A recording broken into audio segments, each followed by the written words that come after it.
My name is Dr. Allison Scott, CEO of the Kapor Foundation, a foundation that operates at the intersection of racial justice and technology. We conduct research and thought leadership, we operate programs, and we support strategic partnerships and investments, all to increase diversity, inclusion, and representation in tech. At this moment in our country, we believe that technology is at the center of the fight for racial justice. And policy change is a critical strategy to change systems and structures of inequity. This is why we are moving forward with leadership and investments to expand our work in racial justice and tech policy. Through research programs and partnerships, we aim to build awareness about emerging racial justice and technology policy issues, build infrastructure and capacity to advance equitable tech policy, and drive advocacy at the state and federal levels. This is why collaboration and coalition building with experts and community leaders as partners across the nation to help drive this work forward with expertise, momentum, and alignment is critical. Consumer Reports is an independent nonprofit organization working to make the marketplace safe and fair for all consumers. It's critical that we're independent because that enables us to not be beholden to anyone except for consumers.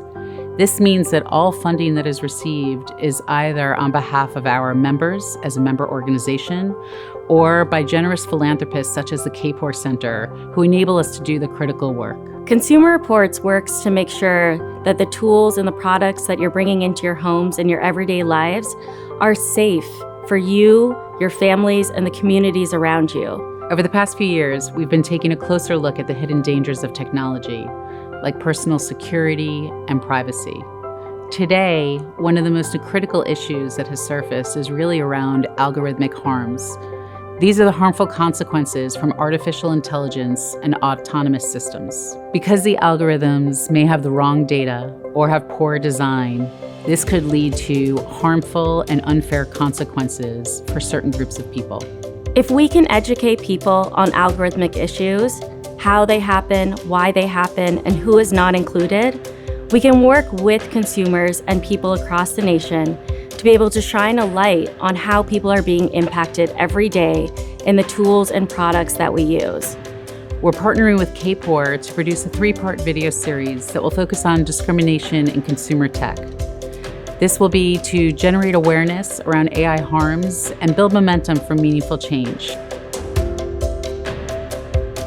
The Institute for Economic and Racial Equity is situated within the Heller School for Social Policy and Management at Brandeis University. Our institute advances economic opportunity and equity for individuals and families, particularly households of color and those traditionally or historically kept out of the economic mainstream. Regarding the Racial Justice and Tech Policy Program, with my colleagues, we are creating the infrastructure that is necessary for advancing the 3 pillars of the program and establishing the Hidden Bias Challenge competition, which involves research teams exploring the multiple ways in which algorithmic bias manifests itself in our daily lives.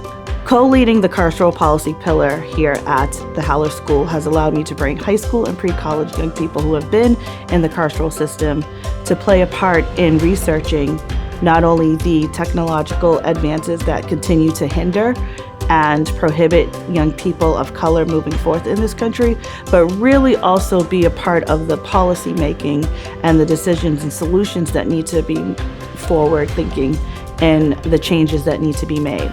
To change these systems, we must change policy. So let's continue to move towards action together and shift the power to protect and empower our communities.